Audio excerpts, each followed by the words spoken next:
Hello friends, welcome to our channel bio educators. आज हम बात करेंगे गोल्जी बॉडी की।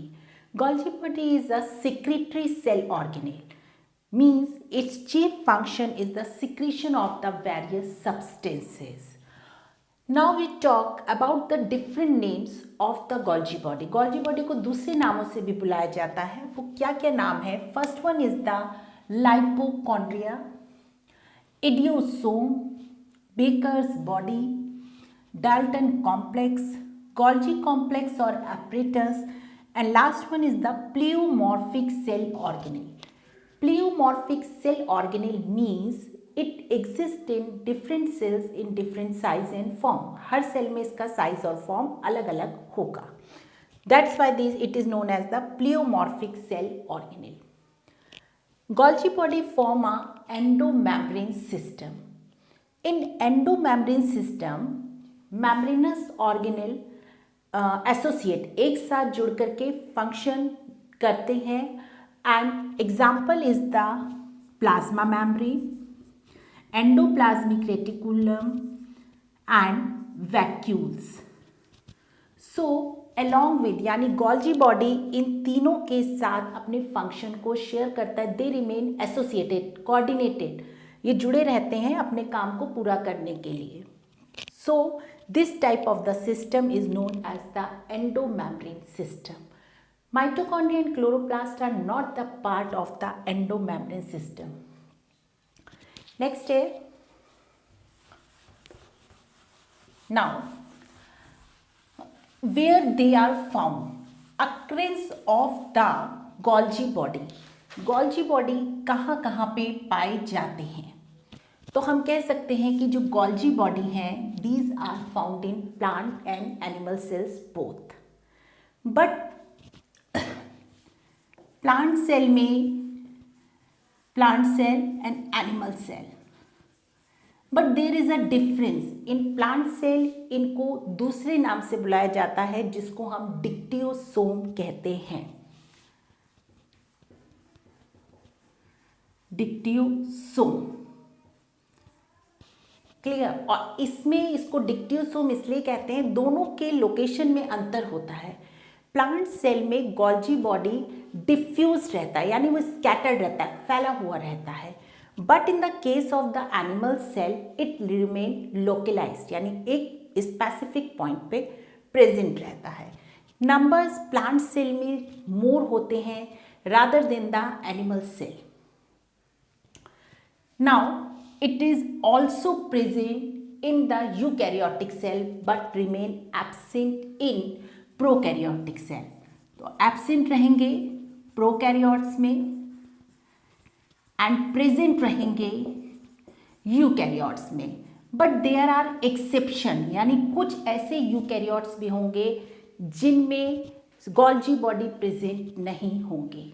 वो कौन कौन सी एक्सेप्शन है? तो उसमें आपका है मेच्योर ह्यूमन आरबीसीज, ये गोल्जी बॉडी प्रेजेंट नहीं होगा ह्यूमन आरबीसीज में. दूसरा एग्जाम्पल है आपका male and female gametes of bryophytes. Gametes of bryophytes. Third one is the sieve tubes of the phloem.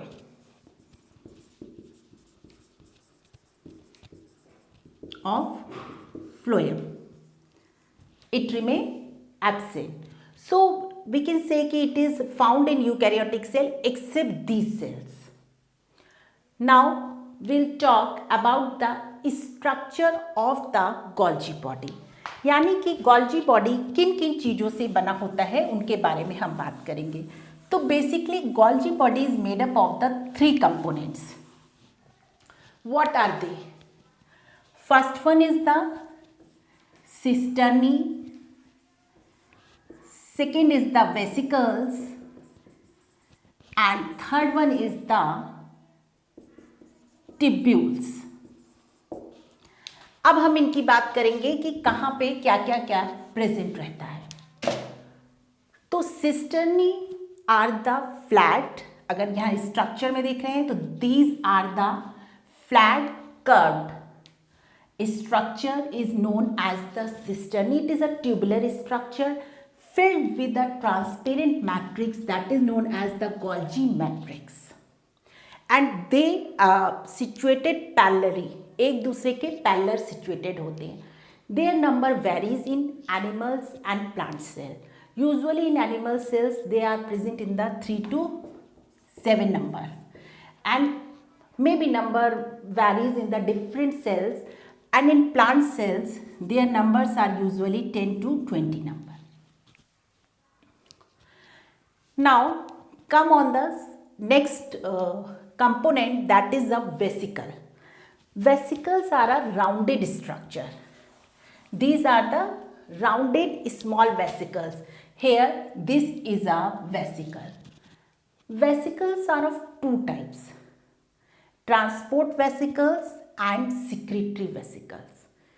इसको जानने से पहले हम एक चीज जानते हैं, polarity. Golgi body has a polarity.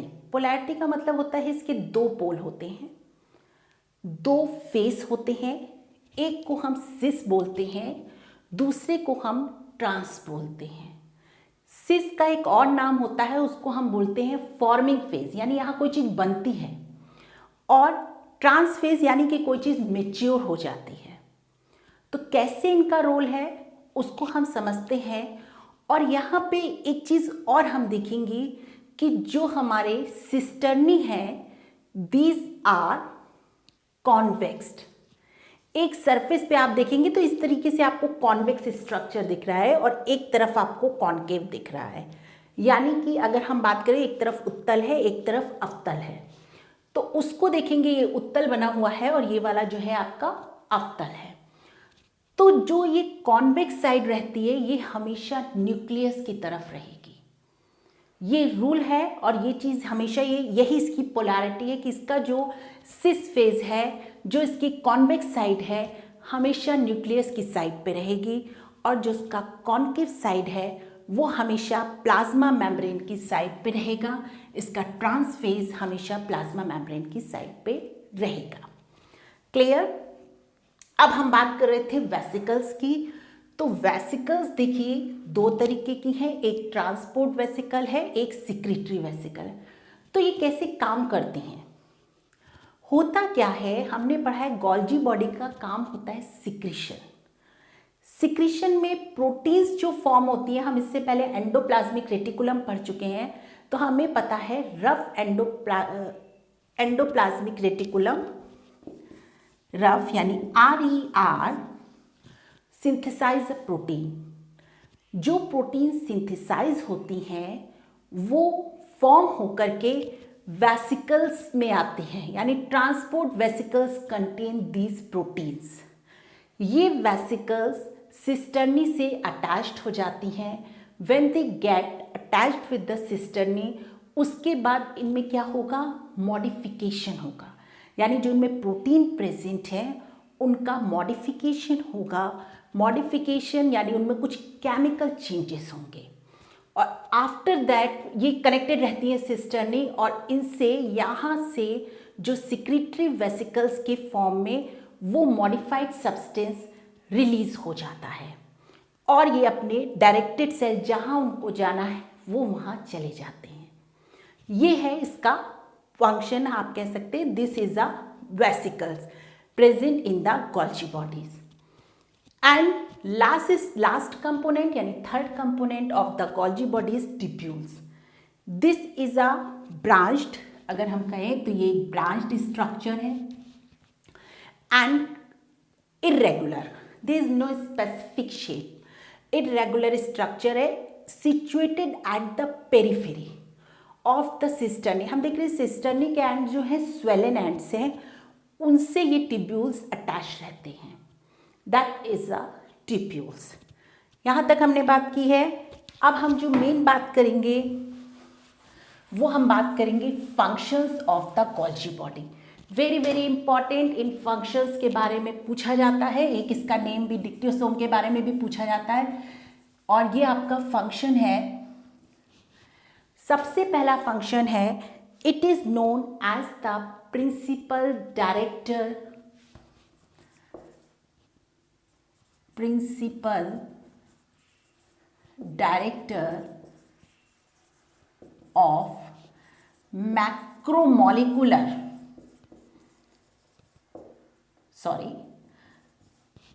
traffic in cell. What does it mean?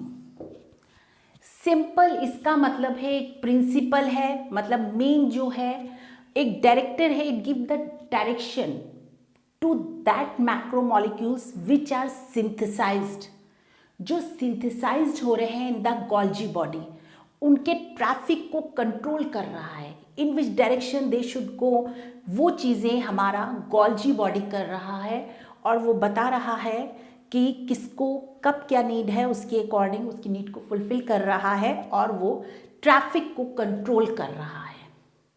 Clear? सो ये वेरी वेरी इंपॉर्टेंट है, पूछा जाता है which one is known as the director of macromolecular traffic in cell. It is also known as the middle man in cell.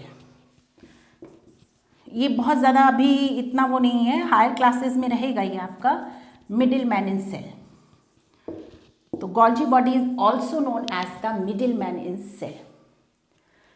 Now इसका function है, it helps in the processing, it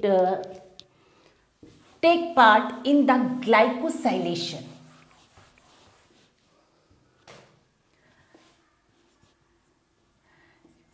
Glycosylation, what does it mean?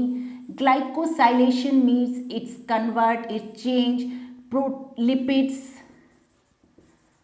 and proteins into glycolipids and glycoproteins. Clear? So आपसे पूछा जा सकता है which is the site of the glycolysis, तो Golgi body is the site of the glycosylation. Now second function, it synthesise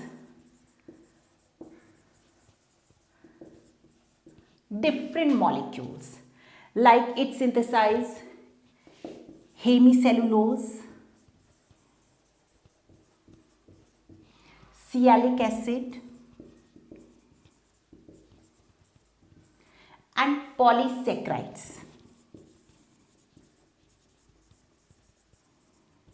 These are the chief components of the plasma membrane. So we can say कि it helps in the Golgi body जो है वो plasma membrane का जो structural जो molecules हैं, these are synthesized by the Golgi body, so they are connected to each other and form the endomembranous system. Now third one, it secretes some material. ये secrete करता है गम को, mucilage को। अब कुछ इंपॉर्टेंट फंक्शन है इसके, that is cell plate formation, that is a very important function of the Golgi body. ये प्लांट सेल में पाई जाती है।